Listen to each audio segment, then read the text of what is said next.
Hi everybody, it's my last night in Santiago and I'm going to spend it this evening with a glass of wine and making a gear video for all you guys. So I hope you enjoy it. And sorry about the lighting in this hotel room. I tried like some other options. I don't know, is this better? Okay, maybe this is better. I'll film with this. No, that definitely wasn't the right button. Okay, we're gonna start from the bottom and go to the top. So footwear. These are the shoes that I use for the de la Plata. They were brand new when I started. They are Salomon Odyssey Pro shoes. My favorite style, the Salomon Synapse, is discontinued, so I had to try something new.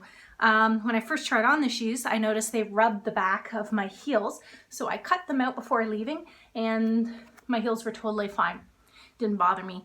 I had to replace laces once because these laces are not so durable, a little bit like limp spaghettis. The tread is amazing. Okay, so this is well over 1,000 kilometers on hard pavement, which is really hard typically on shoes, and there's hardly any signs of wear. So great shoes. I'm going to buy them again and buy a brand new pair for the Pacific Crest Trail at the end of the month. Inside the shoe, I used the women's pink super feet. These super feet I had from previous trips, so they're about 6 months old. They're in the time for the garbage now, but they work great, last about 6 months. With socks, I started out with only one pair of hiking socks. These are darn tough socks. They are super darn tough, but with all that walking, they're starting to wear through the bottom and cause a little bit of pain and issues. So my dear Nicaraguan Camino pilgrim friend, Evaristo, gave me a spare pair of his socks. And so I wore these for the last week on the Camino. After I shower, get my feet washed, dried, then I put on these darn tough socks to sleep in. I don't walk in them. I just sleep in them, and only with clean feet. And then to protect my shoes, I have Dirty Girl gaiters. I've been wearing these for years. You can buy them online. They come in all sorts of funky colors and patterns. They're not waterproof. They're designed just to keep all the stones and sand and debris out of your shoes, so you spend less time stopping and dumping out the shoe. Okay, so for my typical hiking clothes, I got my hat on, okay, sun protection, important. I always wear sunscreen. I started out wearing just this merino zip sweater. I've been wearing it every day since the middle of August, and it has so many holes, like I just gave up. I was sewing it. I was sewing it, and then I was like, forget it, it's gonna be all raggedy. If I was going to Finisterre, I would burn it in a big bonfire, but I'm gonna throw it in the trash in Santiago and not take it home. So I bought another layer at Decathlon. It was super cheap. Decathlon is like a super cheap store along like Via de la Plata in the big cities. There's usually a city Decathlon right in the city center. And so this is just like the base layer, cheapo, like €7 Decathlon thing. Okay. I have a buff. If it's a little bit cold, I wear it around my neck. Sometimes if like it's light and I want to sleep, I'll put this around my eyes. And you can also wear it as a hat. I don't wear it as a hat because I got hats. But you can do what you want with it. And then I have this Arc'teryx hiking dress. Why not just wear a hiking shirt? Hiking dress is just a little bit extra coverage, you know, for the bum when you're walking down the road and you have the old men in the tractors going, hola, hola. Okay, so underneath I have some running tights from Decathlon. I started out with capris that I took from home, but it's a little bit too cold with the wind, and they're starting to fall apart. So running tights. 10 euros. Okay, peoples, you're gonna run into some bad weather on the Via del Plata. So you gotta have a warm hat to keep your ears nice and toasty. Rain jacket is a must. Now, in Orenzi, I also bought this awful poncho for 5 euros at Decathlon because of Storm Emma. I didn't know what kind of weather was coming my way. I did have freezing rain, hail, snow. It wasn't too bad, but it could have been way worse. So that's why I just bought it at the end of my trip as a last minute insurance to feel okay. But otherwise I would have been fine with just my regular waterproof jacket. And then I have waterproof mitts. Underneath the mitts, I have a pair of fleece gloves I bought at Decathlon because I started out with a pair of very thin merino gloves, and when the cold wind was coming, my hands were so cold I was always like trying to warm them up. But then when I added this, then I was perfecto. And actually I lost one of my gloves, so a little bit like Michael Jackson rocking the one glove. So really just one pair of fleece gloves I think is enough, but don't take the super thin one. Oh yeah, and I also bought rain pants from Decathlon because my running tights were not warm enough. And so I wore these not so much for the rain, but as wind protection. And this was the only size they had, and it was super big, but it worked. So you arrive at the albergue. You need a wine time or a beer time first. And then time to shower. And this is my towel. It's a light load towel. Doesn't look like much, but you can squeeze it out and then keep going and squeeze it. So worked fine. And then this is my after hiking outfit. Show it off for you. This is a Ghost Whisperer down jacket, packs up super small, and it's mega warm. I don't wear it to hike in, I just wear it after hiking, so I know I have something very warm and dry to change into. And then I have a dress on, and some black long john style tights,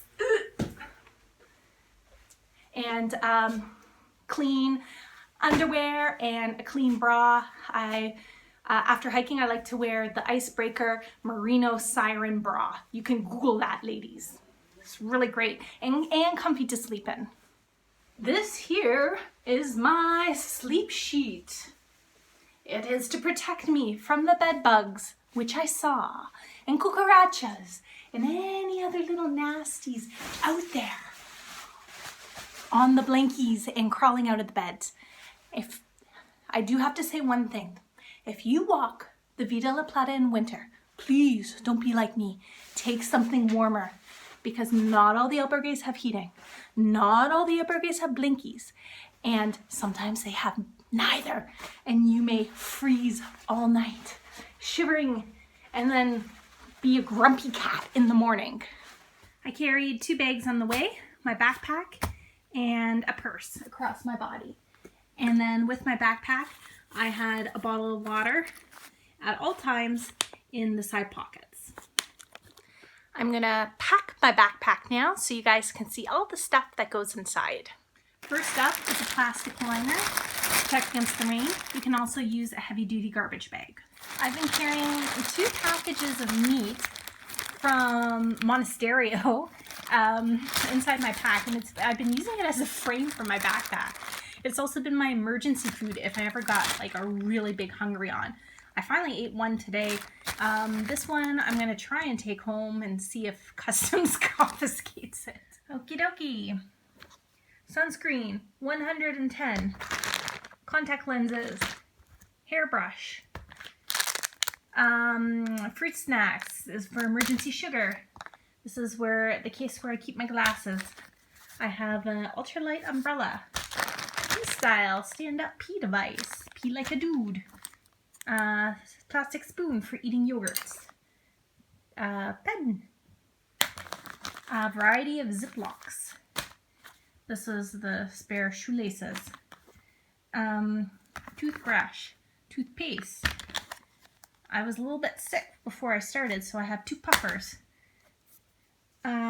This is camp soap. You can use this for washing your clothes, your body, and dishes, and your hair. Everything. And it's super concentrated. You only need a little drop. Scissors. Hair stuffs. This is this makeup that I got for free in Toronto. In Toronto Airport. That it's free, so I carried it. Antiperspirant for putting on the bottom of my feet to keep them dry. Body Glide in case I have chafing issues, which I get from time to time. This is my headlamp.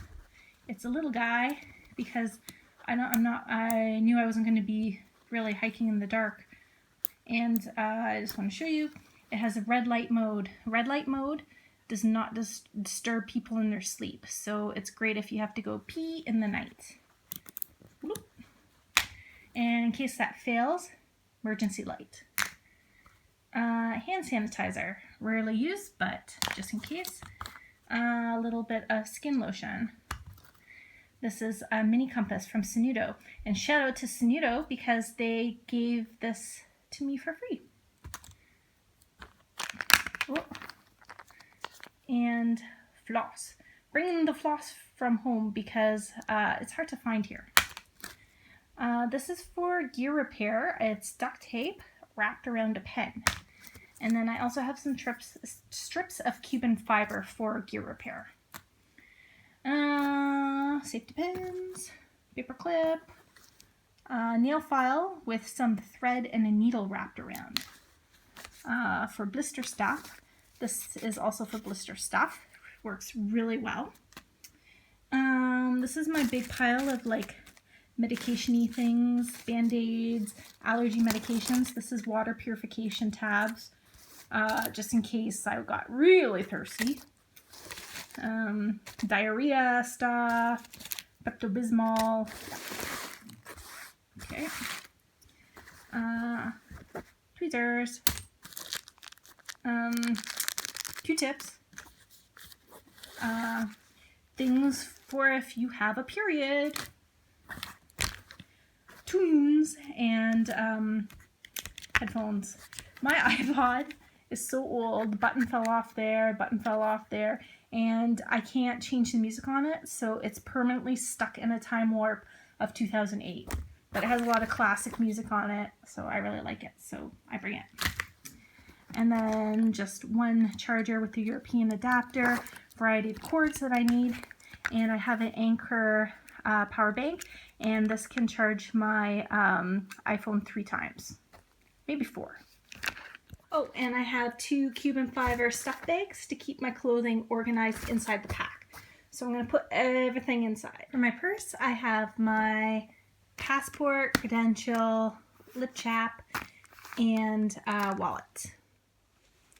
Okay, so I'm all packed up. Here's the size of my backpack. I don't have my poncho inside because I'm not sure if I'm going to be taking that home, but nice and light. And hiking poles, which I will have to leave behind in Santiago because they're not allowed on the plane, and my purse. So I forgot some things in the gear video, like I have a lot of chocolate packed, and maybe some other little doodad knick-knack things. So I'm gonna type up a list, and I will post it for you at a later time. I love my Caminos, oh yeah, oh yeah. I love my Caminos,